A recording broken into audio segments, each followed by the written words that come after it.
This is something that once you contain it, if an individual is not exposed to it through direct contact, there is virtually no risk of contracting the disease. Okay. But the problem is that when you have someone who's traveling around the city, it not only creates a specific problem in a place like New York, where you have millions of people use mass transportation and who are exposed to each other on a daily basis, it creates a sense of fear.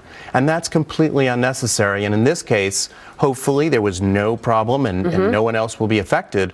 But why put the public through that? The problem that we're having is that from the beginning of this crisis, it has been mismanaged. And I think that's the fear and that's the concern. Misreported, because the hype is just ridiculous with some of the media outlets making it look like we're all going to die of Ebola. Come on, it's not. You have a better chance of getting hit by a taxi or by lightning.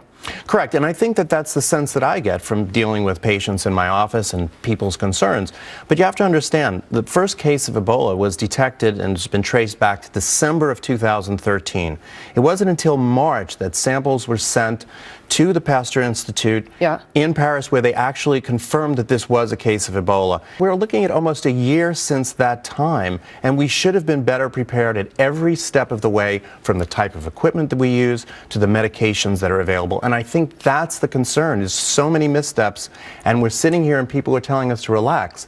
We're good. You know, the public, I think, has been actually quite restrained in their response. And the World Health Organization is quite concerned about this as well. There are about over 400 healthcare workers have actually come down with Ebola, and half of them have died. And they really don't understand why that's happening. They're wearing the protective suits. They're being cautious. They're doing all the things they're telling everyone else to do, but their healthcare workers are coming down with it. So healthcare workers here are also extremely concerned, and they're the ones on the front line. I mean, a lot of, doctors and nurses signed up to do a tough job. They're out there helping people all day. They don't expect actually to be risking their lives as if they're in a war. They want to be protected, and they want to also be told what to do.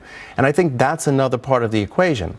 Why does the World Health Organization not understand all these things? And we're being told that everything is fine. Last week, I spoke about this on air, and I said, look, we at least need to quarantine people when they come into the United States. I think everyone has to understand that it's an on-the-table option, at least, that we would restrict air travel completely if the problem were to get out of control. Because so far, as I've said, there have been so many missteps that sometimes what you need to do is hit the reset button. I don't think at this moment we will need to do that. But everyone needs to sit back and say, look, all options are on the table. We're going to protect the American public. This is a serious healthcare issue. We're taking it very seriously. We have a lot of respect for this problem, and we're going to do whatever needs to be done. I think that that's where we need to sort of step back and regain the confidence of the American public. And I think that that's the concern that I have right now, if people are losing faith. Yeah, the quarantine is certainly, I mean, that's just a no-brainer. And now that quarantine is out there, I guarantee you, we're going to be hearing a lot of people getting tested, but we're going to hear a lot less of people actually contracting the disease. Well, I think there is hope on the way. I mean, we're going to have millions of doses of vaccine. There's going to be medications that are going to be approved. It's only a matter of time. And we've got to get through this waiting period, and then we should be fine. All right. Dr. Richard Firshein, thank you so much for coming and talking to us. Thank you. At least downplaying the fears. That's what we needed.